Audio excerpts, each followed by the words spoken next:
CAA और NRC को लेकर मीटिंग जारी है, जहां पर मुस्लिम तंजीम ये मीटिंग कर रही है और दिल्ली में ये मीटिंग हो रही है। इंडिया इंटरनेशनल सेंटर में कायदीन पहुंचे हुए हैं, कई गैर मुस्लिम तंजीमें भी इसमें शामिल हो रही है। दरअसल मुजाहरे की नई हिकमत अमली पर बातचीत की जा रही है कि आगे क्या कुछ करना है और इसको लेकर एक हिकमत अमली तैयार की जा रही है।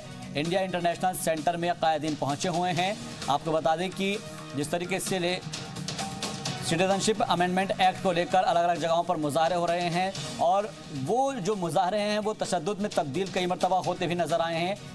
ऐसी चीज़ों से रोकने के लिए ये हिकमत अमली भी तैयार की जा सकती है। जी मीडिया नुमाइंदे शुएब रजा हमारे साथ मजीद अपडेट के साथ जुड़ गए हैं। शुएब, सबसे पहले आपसे जानना चाहेंगे, जो ये मीटिंग हो रही है इसमें कौन कौन सी तंजीम शामिल है?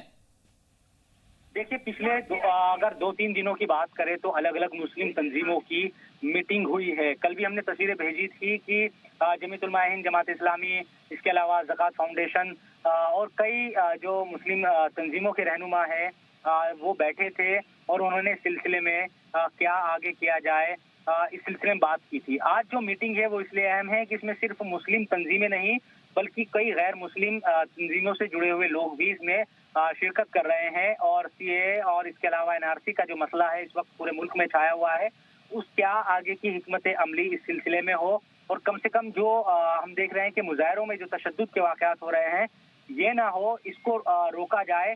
क्योंकि अमन के साथ अगर मुजाहरे हो तो उसमें किसी को कोई दिक्कत नहीं है यकीनन, लेकिन जिस तरह से तशद्दुद कई जगहों पर हुआ है, इस तरह खबरें आई, तो क्या तमाम चीज़ें वहाँ पर होनी चाहिए, इसको लेकर भी इसमें बात होगी। तो आज भी यही चाहे जमीयत उलमा हिंद हो, जमात इस्लामी हो, ज़कात फाउंडेशन या दीगर जो दूसरी मुस्लिम तंजीमें हैं उनके जो रहनुमा है इसमें शिरकत करेंगे। कुछ देर के बाद ये मीटिंग शुरू हो जाएगी।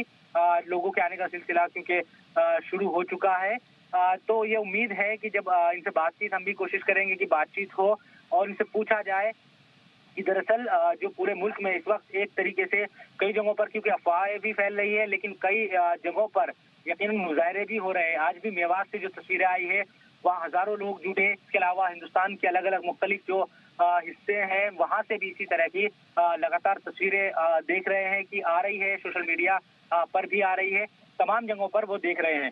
तो यकीनन ये जो तमाम चीजें हो रही है इसको लेकर अब मुस्लिम तंजीमें एक हिकमत अमली तैयार करने की कोशिश कर रही है ताकि इस सिलसिले में आगे कदम उठाया जा सके।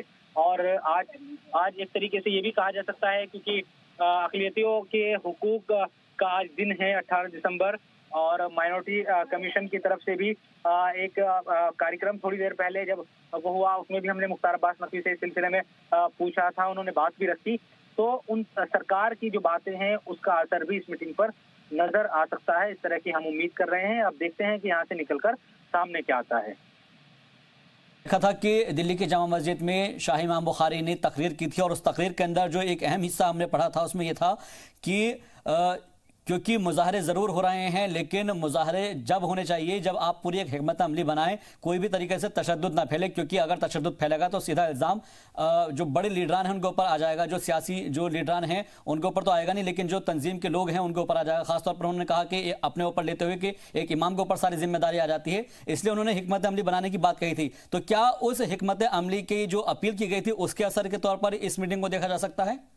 देखिए, एक चीज हमें देखनी चाहिए शाहबाज की, पिछले कुछ दिनों में जो मुजाहरों की खबर, कल सीलमपुर में इसी तरह की बातें थी जहाँ पर तशद्दुद हुआ कि वहाँ कोई भी उनकी क़यादत करने वाला नहीं था जी। जो रहनुमाई सही से करे। तो जब कोई रहनुमाई करने वाला या क़यादत करने वाला नहीं होता तो भीड़ फिर किसी भी तरफ जा सकती है, सबको पता है। तो ये जिम्मेदारी अब मुस्लिम रहनुमाओं की भी है कि अगर जब प्रदर्शन या मुजाहरे हो रहे हैं तो कम से कम ऐसे प्रदर्शन अमन के साथ हो और लोगों को समझाया जाए तमाम तरीके से कि तशद्दुद उनमें ना हो। यकीनन सरकारी प्रॉपर्टी को या किसी भी तरह की प्रॉपर्टी को नुकसान पहुंचाना ठीक नहीं है। तो इन तमाम चीजों को लेकर बात होगी। अब लेकिन जो खबर है CAA और NRC की मुखालफत मुस्लिम तंजीमें जारी रखेगी, इस तरह खबर है। लेकिन प्रदर्शनों को लेकर या मुजाहरों को लेकर हिकमत अमली रणनीति बनती क्या है ये देखना होगा। बिल्कुल, आगे की हिकमत अमली क्या तैयार की जाएगी वो देखना है होगा। बहुत बहुत शुक्रिया हमसे बातचीत के लिए। तमाम मजीद अपडेट के लिए शुएब आपका। चलिए बढ़ते आगे। दिल्ली की जामा मस्जिद के इमाम अहमद बुखारी ने जामा मस्जिद में तकरीर की, जहां पर हजारों लोगों के सामने उन्होंने तकरीर की और कहा कि हमारे साथ गुज़िश्ता 70 सालों में हर सियासी जमात ने नाइंसाफ़ी की है। आज हिंदुस्तान का मुसलमान जागा है, मैं उनको मुबारकबाद पेश करता हूं। ये बातें इमाम बुखारी ने की और कहा कि आज वक्त है जब मुसलमानों के जिम्मेदार लोगों को आगे आना होगा। सिर्फ आम मुसलमान कब तक अपनी कुर्बानी देता रहेगा?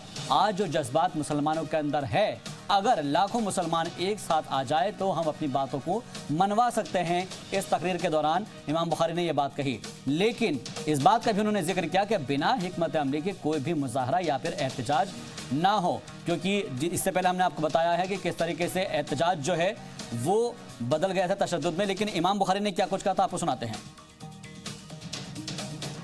70 साल हो गए इस मुल्क में अपने हक को हासिल करने के लिए, लेकिन इस 70-72 साल में लातादाद कुर्बानियों के बाद भी हमको ना हमारा हक मिला, ना इंसाफ मिला। और हर सियासी जमात ने मुसलमानों को वोट बैंक के तौर पर तो इस्तेमाल किया और इसी मजलूम मुसलमान के जरिए इक़्तिदार हासिल किया। इलेक्शन खत्म होने के बाद किसी भी सियासी जमात ने मुसलमानों से, इस मुल्क के आवाम से, इस मुल्क की अक़लियतों से, इस मुल्क के कमजोर तबकों से किए गए वादों को पूरा नहीं किया, ये अलविया।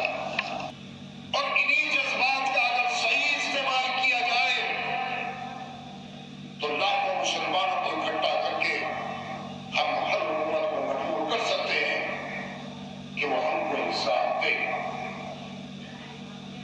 और जहां तक एहतजाज की बात है, एहतजाज इस हिंदुस्तान के अवाम का आईनी और जमहूरी हक है और इस एहतजाज से आपको कोई रोक नहीं सकता। लेकिन जरूरी है कि एहतजाज तो हो, लेकिन वो एहतजाज कंट्रोल में भी होना चाहिए। मैं ये नहीं चाहता कि किसी का नुकसान हो और कल ये कहे कि इमाम साहब की वजह से 10 नौजवानों की जानें चली गई। मैं नहीं चाहता कि कल को ये कहे लोग कि इसी इमाम की वजह से 1000 लोगों के ऊपर मुकदमा कायम हो गए। मैं ये चाहता हूं एहतजाज को लेकिन कंट्रोल में हो। तो दिल्ली के जामा मस्जिद के इमाम अहमद बुखारी को आपने सुना, जहां पर उन्होंने अपनी तकरीर के दौरान कहा कि सभी मुसलमानों को एक होना चाहिए और अगर आप एहतजाज करने जा रहे हैं, मुजाहरे करने जा रहे हैं, तो उससे पहले आपको हिकमत अमली तैयार करनी होगी, क्योंकि जब तक आपका कोई नुमाइंदा नहीं होगा, जब तक आपकी कोई क़यादत नहीं करेगा, जब तक आपका कोई लीडर नहीं होगा, तब तक इस तरीके के मुजाहरों का कोई मतलब नहीं रह जाता।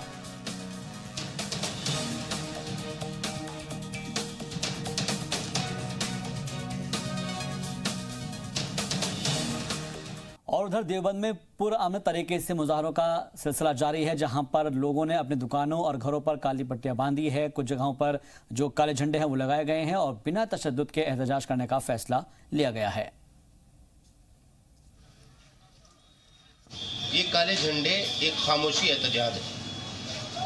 हम लोग नहीं चाहते कि कोई दंगा फसाद या किसी तरह का हो। हम ये चाहते हैं कि एक एहतजाज होना चाहिए। जो मुस्तकिल काले बिल आ रहे हैं NRC और कैग के, हमें नहीं पसंद है, ना हम ये कानून पसंद करते हैं। तो हम इसलिए खामोशी एहतजाज कर रहे हैं, इसलिए काले झंडे लगा रहे हैं। ये काला बिल जो आया है, इसके खिलाफ हमें मंजूर नहीं है। इसके एहतजाज में हमने अपनी दुकानों पर काले झंडे लगाए कि कोई हंगामा ना हो, इसलिए खामोशी एहतजाज कर। ये बिल हमें मंजूर नहीं है।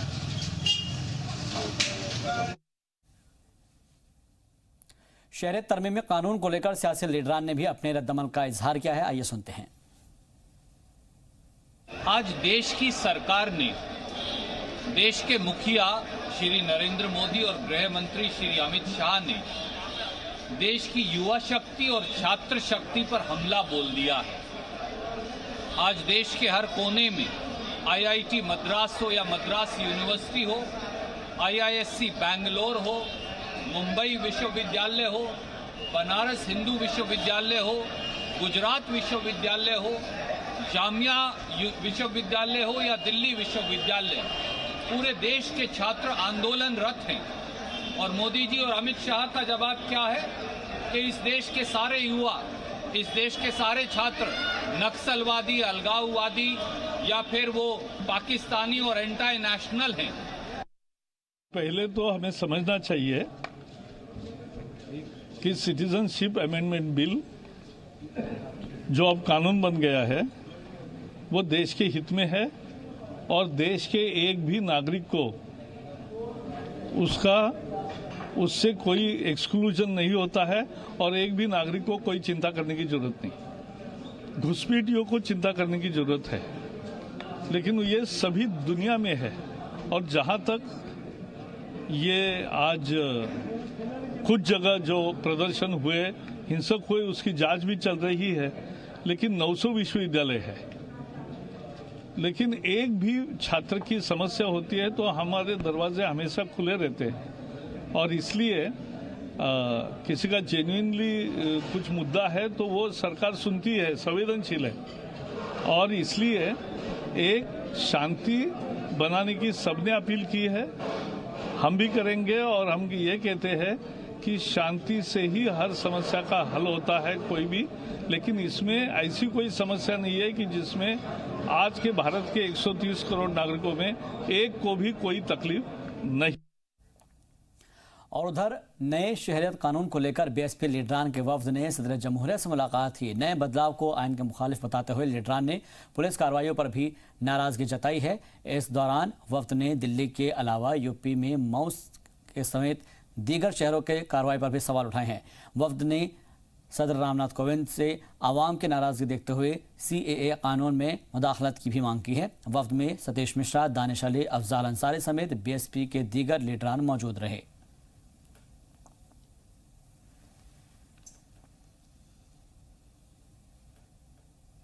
से मिल करके माननीय राष्ट्रपति जी से हम लोगों ने जो अभी सिटीजन अमेंडमेंट किया गया एक्ट में अमेंडमेंट बिल ला करके, उसके संबंध में हम लोगों ने बहुजन समाज पार्टी की तरफ से ये बात रखी कि ये गलत है और ये विघटनकारी है, ये प्रियम्बल और आर्टिकल 14 और 21 का वायलेशन हो रहा है इसमें, इसलिए इसको वापस लिया जाना चाहिए। इसमें आप स्टेप लीजिए जिससे कि इसको वापस लिया जाए। और आज पूरे देश में इसको लेकर के एजिटेशन हो रहा है, तो उसको रोकने के लिए भी ज़रूरी है कि इसमें आश्वासन देते हुए और इसमें एक्शन लेकर के इसको तुरंत वापस लिया जाए। उसके साथ साथ में हम लोगों ने ये भी कहा, जो पुलिस की एट्रॉसिटीज़ हुई हैं इनोसेंट स्टूडेंट्स के ऊपर, चाहे वो जामिया मिलिया हो, चाहे वो अलीगढ़ मुस्लिम यूनिवर्सिटी हो, चाहे लखनऊ में नदवा हो, चाहे मऊ में हो, या पूरी कंट्री में जहाँ जहाँ भी एजिटेशन हो रहा है, और जिस तरीके से लाठी चार्ज और उनको घायल किया गया, तो उसके खिलाफ भी हम लोगों ने रिक्वेस्ट की कि उसके खिलाफ एक्शन होना चाहिए। उन लोगों के खिलाफ एक्शन करने के लिए एक जुडिशल इसमें इंक्वायरी बैठा ली जाए और जुडिशल इंक्वायरी करके उसमें जो दोषी लोग हैं उनको सजा दी जाए।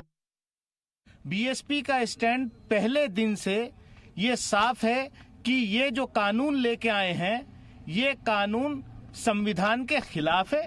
इसीलिए बहुजन समाज पार्टी ने लोकसभा और राज्यसभा दोनों सदनों में इस बिल के खिलाफ वोट किया था। जो जामिया मिलिया इस्लामिया यूनिवर्सिटी में जिस तरीके से पुलिस की बर्बरता हुई और वहां लाइब्रेरी के अंदर घुस करके जो अटैक हुआ, उसकी न्यायिक जांच हाई लेवल जुडिशियल इंक्वायरी की मांग की है। हमने यही बात महामहिम राष्ट्रपति जी से कही। तो शहरियत कानून के खिलाफ पुरतशद्दुद एहतजाज पर यूपी में 113 लोग गिरफ्तार किए गए हैं, जिसमें आपको बता दें कि मऊ में 157 नामजद किए गए हैं और जबकि 1042 नामालूम पर FIR दर्ज की गई है। इसके अलावा मऊ में 19 मुलजिम गिरफ्तार किए जा चुके हैं, जिसमें 9 पर NSA लगाने की तैयारी है।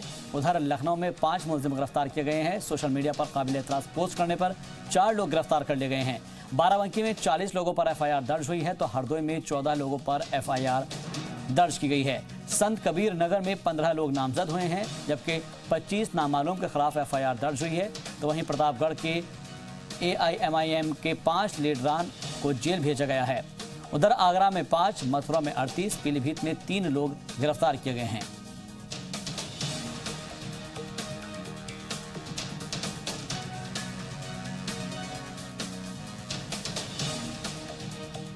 कल जो घटना हुई थी उसमें वीडियो और फोटो देख के जो चिन्हित किए गए हैं उसमें 19 लोग टोटल गिरफ्तार अभी तक किए जा चुके हैं, हिरासत में लिए गए हैं। लगातार चिन्हीकरण की कार्रवाई जारी है। जितने लोग चिन्हित होते जाएंगे उनको लगातार गिरफ्तारी जारी रहेगी। अभी आपने देखा कि जो लोग जा भी रहे थे, हम लोगों को ये आशंका थी कि कुछ लोग ऐसा हैं जो बवाल में शामिल रहे होंगे और बाहर जाने का प्रयास कर सकते हैं, सिटी से बाहर जाने का। उनको भी चेक करके जो डाउटफुल मिले हैं 8 लोगों को, ऐसे लोगों को भी हिरासत में लिया गया है। और जितने भी लोग इसमें शामिल हैं, चाहे वो किसी भी एज के हों, और उनको चिन्हित किया जाएगा, उनके खिलाफ कठोरतम कार्रवाई की जाएगी। NSA तक की कार्रवाई हम लोग इसमें तो नए शहरियत कानून के खिलाफ पूरे मुल्क में मुखालफत का दौर जारी है और इसी सिलसिले में ओडिशा के भुवनेश्वर में भी मुजाहरा हुआ। लोग सड़कों पर उतरे और उन्होंने एहतजाज दिखाया।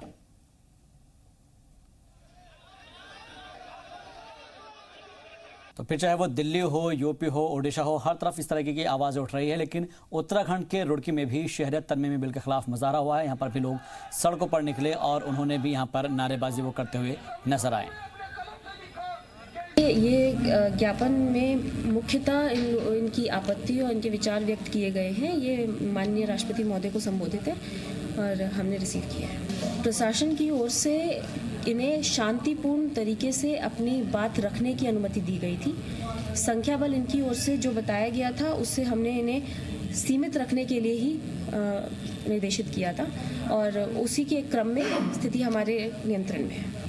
सभी आवश्यक कदम उठाए गए ताकि ये प्रदर्शन शांतिपूर्ण तरीके से संपन्न हो सके और इसमें किसी भी आम जनजीवन में कोई भी समस्या न उत्पन्न हो। तो शहरियत तरमीमी कानून को लेकर प्रगतिशील समाजवादी पार्टी के सरबराह शिवपाल सिंह यादव ने भी रद्दमल का इजहार किया है। उन्होंने कहा है कि कहीं ना कहीं मुल्क को तकसीम करने वाला यह कानून है और इसलिए रोड पर तलबा और लोग उतर आए हैं। शिवपाल सिंह यादव ने यह भी कहा है कि हम लोग सबको मुत्तहिद करेंगे और इस सरकार को उखाड़ फेंकेंगे। नागरिकता संशोधन कानून को लेकर के लगातार प्रसपा विरोध कर रही है। हमारे साथ बात करने के लिए शिवपाल यादव जी हैं। क्यों विरोध किया जा रहा है? लगातार सरकार ये कह रही है कि कानून ला करके लोगों को जोड़ा जाएगा और आपके द्वारा कहा जा रहा है कि कहीं ना कहीं मुस्लिम को प्रभावित किया जा रहा है इस कानून के जरिए। देखिए, ये नागरिकता संशोधन अधिनियम जो पास हुआ है देश हित में नहीं है। जो हमारा देश देखे सभी धर्मों को मानने वाला देश है, सेकुलर देश है। इसमें हिंदू, मुस्लिम, सिख, ईसाई सभी धर्म को अपनाने वाले लोग हैं और इस संशोधन नागरिकता संशोधन अधिनियम के द्वारा ये देखिए मुसलमानों को डराया जाएगा, धमकाया जाएगा और उनके हित में नहीं है। तो ये देश को तोड़ने वाला कानून है, इसलिए हम इस कानून का विरोध कर रहे हैं। आज तो हमने धरना दिया, उपवास किया है हमारी प्रगतिशील समाजवादी पार्टी की। इस कानून वापस हो इसके लिए हम धरना भी करेंगे, प्रदर्शन भी करेंगे, आंदोलन भी करेंगे। आगे क्या कदम रहेगा? क्योंकि लगातार जिस तरीके से आज विरोध भी किया जा रहा है और एक दिन का उपवास का आह्वान भी किया गया है। देखिए, पूरे देश में विरोध नहीं हो रहा, अब तो विद्रोह हो रहा है। इस कानून के खिलाफ पूरे देश में विद्रोह है, तो हम भी आंदोलन करेंगे। आंदोलन करके इस सरकार को भी उखाड़ फेंकेंगे। कहा जा रहा है कि इस कानून के तहत लोगों को जोड़ने की बात हो रही है। इसे कानून के द्वारा जोड़ने की बात नहीं है, ये झूठ बोल रहे हैं। ये देश को तोड़ने का वाला कानून है, तभी छात्र, नौजवान सड़कों पर आ गए हैं, इसका विरोध कर रहे हैं। ये थे शिवपाल यादव जी जो कि बता रहे थे कि ये कानून ला करके कहीं ना कहीं देश को तोड़ा जाएगा, देश को 4 भागों में बांटा जाएगा।